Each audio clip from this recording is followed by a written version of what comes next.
pudpudin siya. Tapos hindi ubusin kabayan, yung may maiwan yun. Tapos patong ginawa natin kabayan Mercedes. So ito yung Mercedes na to kabayan. So yung tama kabayan pintuan.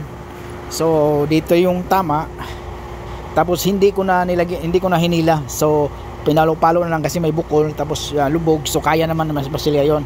Yung unang patong ko dito kabayan, unang patong sa masilya lang, hindi tayo gumamit ng fiber sa pintuan to. So masilya lang. Tapos unang patong ko kabayan ng masilya dito, masin agad kabayan. So ito yung ginamit natin. So 120 ito.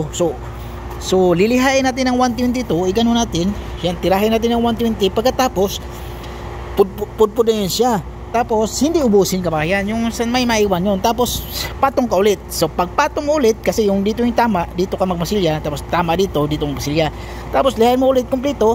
Tapos 120 pa rin. So pupurin mo yun. Tapos patungan mo na naman pangalawang coating. So yung pangalawang coating na yun, katulad pangalawang coating na yun, lihain mo naman yung hindi mo na lihain lahat. So konting masin lang, pak.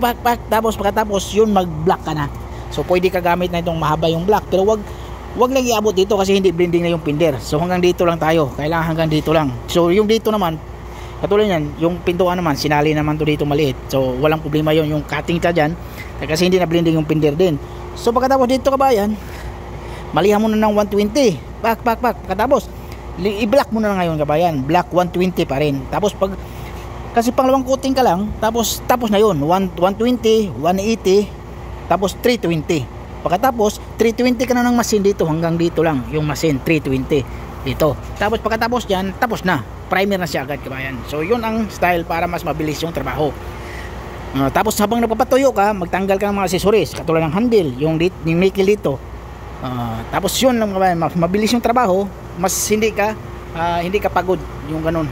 Okay kabayan, maraming salamat kabayan. So don't forget to subscribe and click the notification bell for more car repair kabayan tips. Okay, maraming salamat.